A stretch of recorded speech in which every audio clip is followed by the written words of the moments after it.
Hello students, hope you all are keeping well by the grace of God.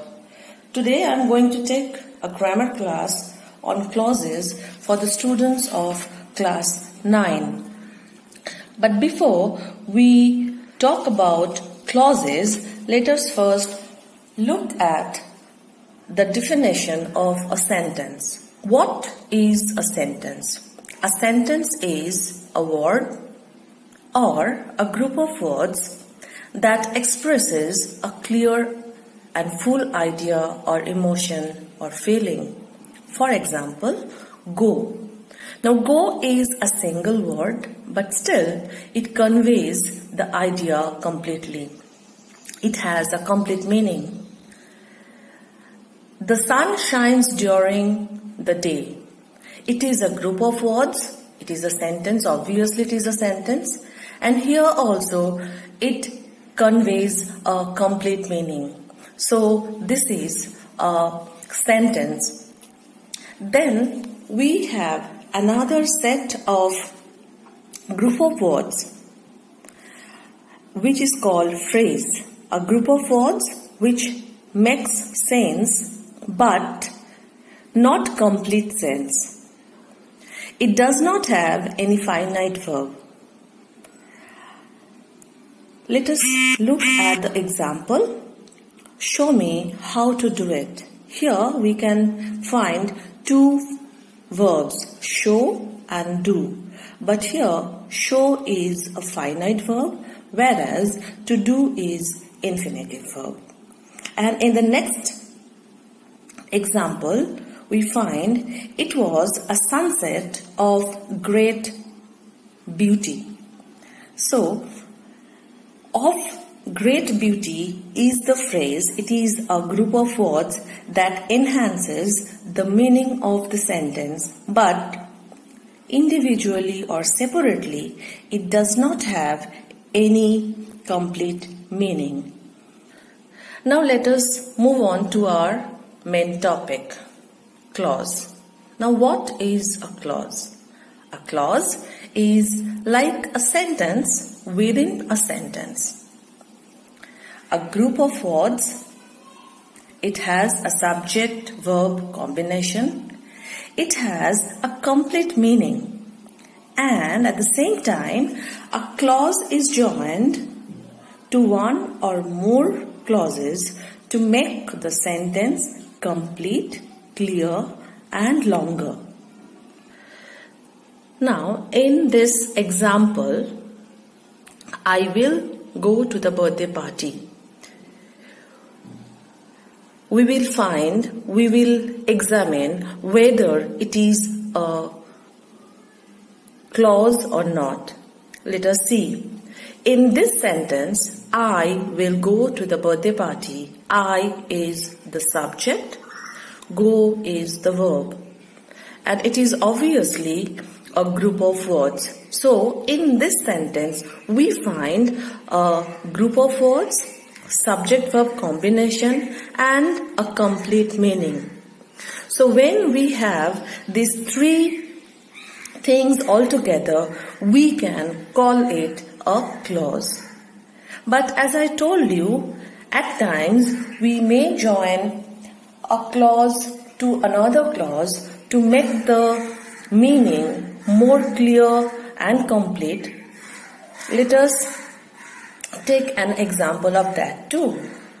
If I add this very clause to this sentence, the meaning becomes much more clear. I'll go to the birthday party if you come. So here I'm giving a condition, but by giving this condition, I am enhancing the meaning of the sentence. Although by adding this clause, the sentence becomes a bit longer. Now clauses are of two kinds, independent clause and dependent clause. Independent clause is also named as main clause or principal clause. Similarly, dependent clause is named as subordinate clause. Dependent clause or subordinate clause is further subdivided into noun clause, adjective clause and adverb clause. Now what is an independent clause or what is a main clause? Let us take an example first. Honesty is the best policy. This is a very common proverb and we all believe in it, right? So in this sentence we have a subject, that is honesty. We have be verb, that is be, is. So here we have a subject verb combination. It is a group of words and it conveys a complete meaning. So we can say an independent clause is a complete sentence by itself. It does not need any other clause for its existence or to convey the complete message of the sentence. What is a subordinate clause then? Again, let us start with an example. God helps those who help themselves. Now, if I split this sentence into two parts, God helps those, one part, and the other part, who help themselves.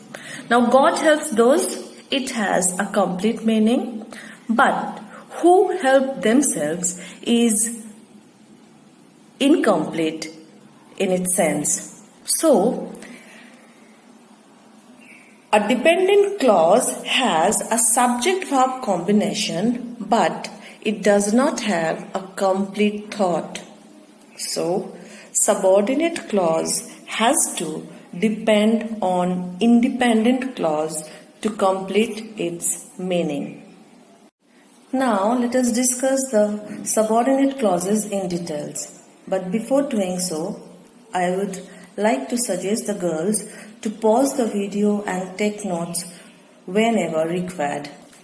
We would start with noun or nominal clause. A clause which does the work of a noun is called a subordinate noun clause.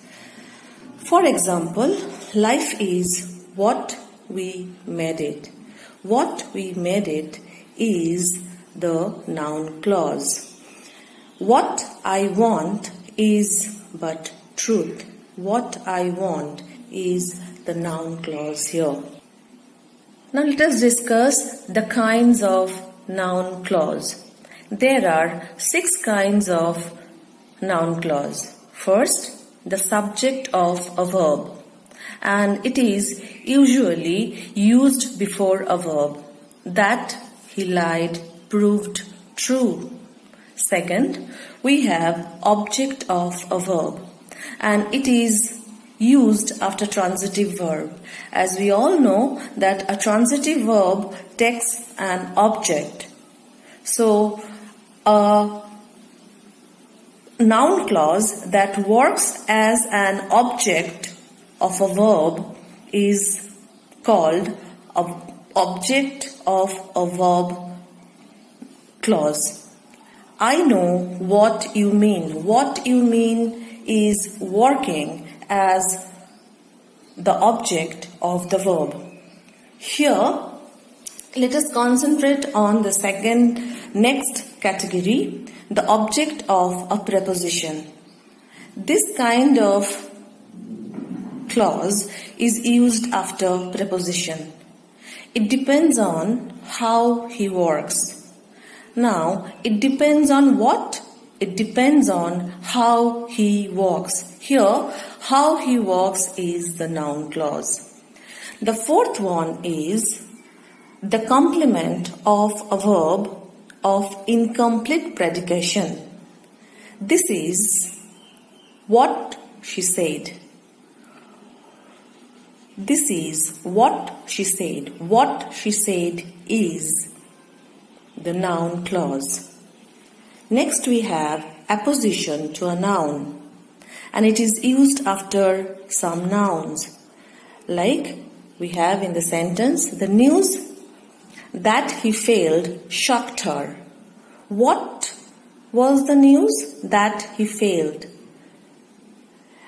That he failed is the noun clause.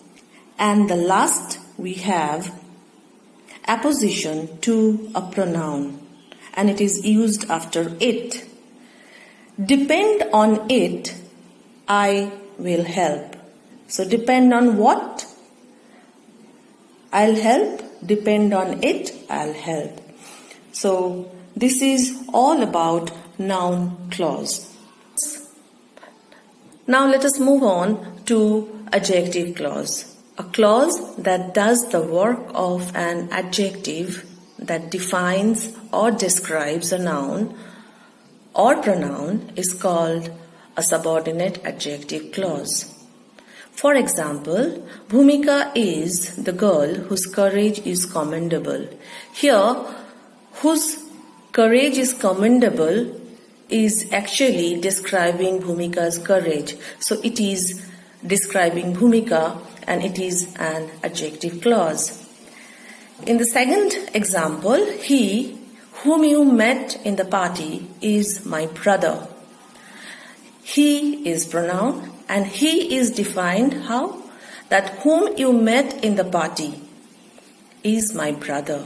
Whom you met in the party is the adjective clause that defines the pronoun he.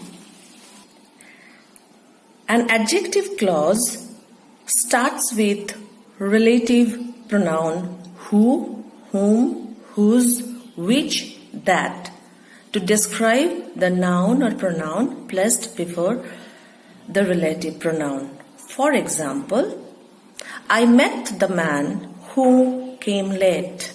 So who is used as the relative pronoun to form the adjective clause. Vendrila is the girl whom everybody loves. So Vendrila is described with the help of whom everybody loves, and whom is the relative pronoun that is used to form the adjective clause. The last example, I lost the pen which I bought yesterday. Which I bought yesterday is the adjective clause, and here which denotes the pen and which is the relative pronoun that is used. An adjective clause can also start with WH relative adverb, that is when, where, whence, how and as. Let us see the examples. Tell me the time when the doctor will come. Tell me the time. So time is noun, and when the doctor will come, that is the adjective clause, and here we have used a WH relative adverb. I like my school where I studied. Where I studied is the adjective clause, and here where is the WH relative adverb which is used to form the adjective clause. Next, tell me the way, how he did it. Tell me the way, tell me the method. So how he did it. Here, how is the WH relative adverb which is used to form the adjective clause. So how he did it is the adjective clause. The last kind of clause is adverb clause. A clause that does the work of an adverb is called subordinate adverb clause. So, adverb clause may modify some verb, adverb or adjective in a sentence. Hit the rod while it is hot. In this example, we are talking about a particular time. So, it is while it is hot is the adverb clause. Again, Swastika ran so fast that she won the race. Here we are talking about a result. So, that she won the race is the adverb clause. There are 10 kinds of adverb clauses. First, adverb clause of time, and it starts with when, while, after, before, till, until, since, etc. For example, do it before you forget. Before you forget is adverbial clause of time.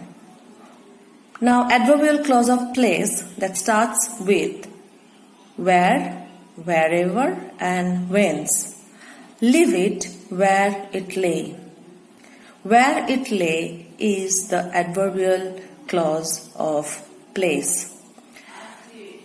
Adverbial clause of reason and as, since, because and that are used to form this kind of adverbial clause. I am glad that you have come. So, that you have come is the adverbial clause of reason.